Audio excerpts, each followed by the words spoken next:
Welcome to this exploration of the Constitution, examining its origins, intent, and what it truly means. We will conduct a clear, myth-free investigation of America's founding document, why it was written, what problems it solved, and how its core principles guide us today. This program is brought to you by the Series of Thoughts team as part of the American History and Political Studies series. The U.S. Constitution is often celebrated, yet frequently misunderstood. This video will cut through the mythology to reveal the real story, a high-stakes negotiation born from crisis. It was designed by practical politicians who often disagreed and built to adapt over time. We begin with Chapter 1, the crisis before the Constitution. We will look at why the Articles of Confederation failed and what brought America to the brink of collapse shortly after the Revolutionary War. The Articles of Confederation, created in 1781, formed a loose alliance where most power rested with individual states. The national government could not collect taxes, regulate interstate trade, or enforce laws. Without an executive or national court system, the national government was nearly powerless. This absence of a strong central authority led to economic disaster. States imposed tariffs on each other, turning the nation into a patchwork of trade barriers. Different currencies circulated, causing inflation in some areas and crippling trade, making America look weak to foreign powers. The breaking point came with Shays' Rebellion in 1786. Daniel Shays, a war veteran, led an uprising of Massachusetts farmers facing debt and foreclosure. The national government was powerless to intervene. This uprising terrified the political elite, confirming that the young republic was fast verging toward anarchy. The founders' real fear was collapse from within, driven by economic instability, popular uprisings, and fragmentation. Foreign powers viewed America as too disorganized to be a reliable partner. The new nation desperately needed a stronger, unifying framework. Chapter 2 covers the Constitutional Convention, a high-stakes negotiation. 55 delegates from 12 states engaged in 4 months of intense debate behind closed doors in Philadelphia. The Philadelphia Convention of 1787 officially aimed to revise the Articles, but many delegates intended to create a new government entirely. From May 25th to September 17th, delegates debated conflicting interests. Large states wanted power based on population, small states feared domination, and the issue of slavery threatened to halt progress entirely.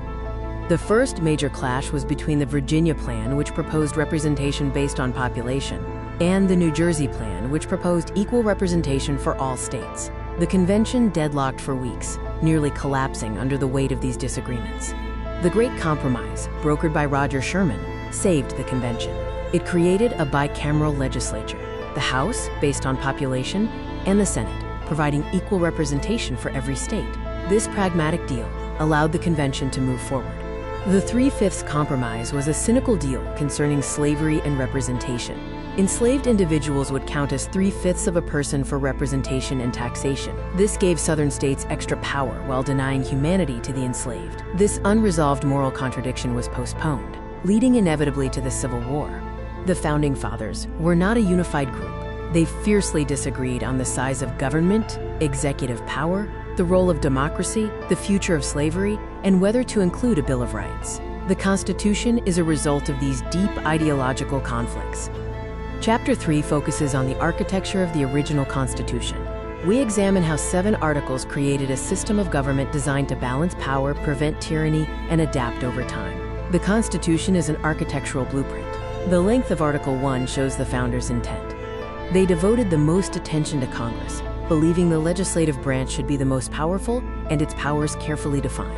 Article 1 establishes Congress and meticulously enumerates its powers, including taxing, spending, and regulating commerce. The founders intended Congress to be the dominant branch. However, Article 1 also limits Congress, reflecting their determination to prevent legislative tyranny.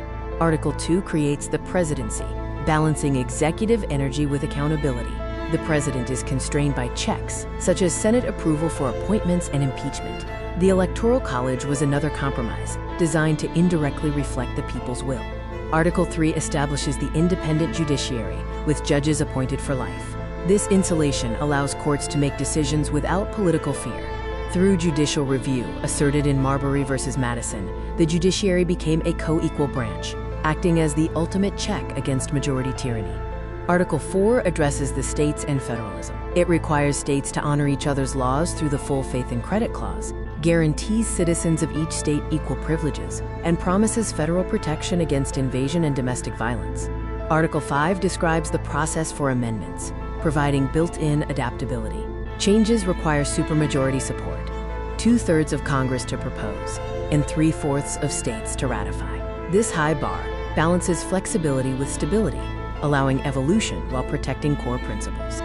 Article 6 contains the Supremacy Clause, stating that the Constitution and federal laws made in pursuance of it are the supreme law of the land. This was crucial for national functionality. While federal law prevails in conflict, state powers not delegated to the federal government are retained. Article 7 outlined the ratification strategy, requiring 9 states to approve the Constitution via special conventions, bypassing state legislatures. This political maneuver ensured broad, deliberate support for the new framework. Chapter 4 explores what the Constitution really means, defining 6 enduring principles that guide its design and purpose. Separation of powers divides governmental authority among 3 distinct branches. This was designed to slow government down and prevent tyranny. As James Madison noted, ambition must be made to counteract ambition, ensuring each branch defends its own prerogatives. Checks and balances create overlapping authority and friction. For instance, the president can veto legislation, Congress can override the veto, and the courts can declare laws unconstitutional. This constant competition is the price of preventing tyranny. Federalism splits power vertically between the national and state governments, resulting in dual sovereignty. This allows policy diversity among states, such as with healthcare or climate regulation, while maintaining a national union. The Constitution establishes a republic, relying on elected representation over direct democracy. The founders distrusted pure majority rule and designed representation to, quote, refine and enlarge the public views, ensuring deliberation over immediate passion.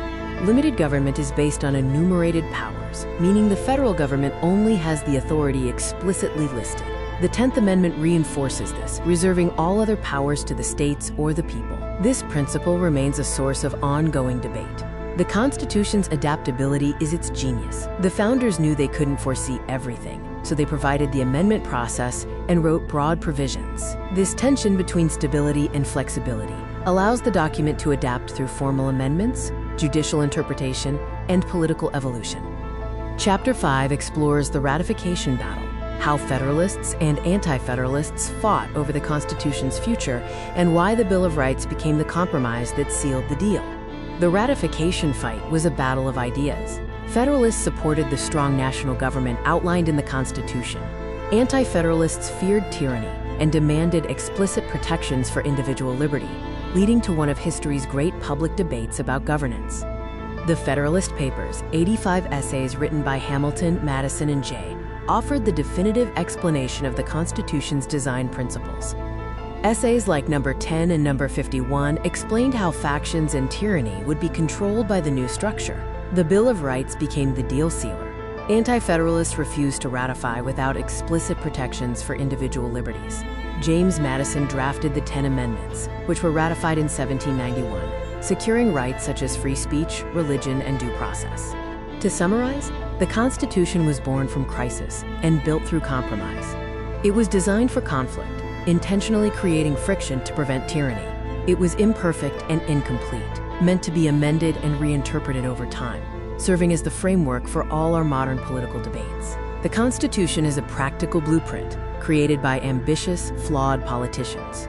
Understanding its origins and recognizing its flaws allows us to engage thoughtfully with debates about its meaning. The founders gave us tools for adaptation. Using them wisely is up to us.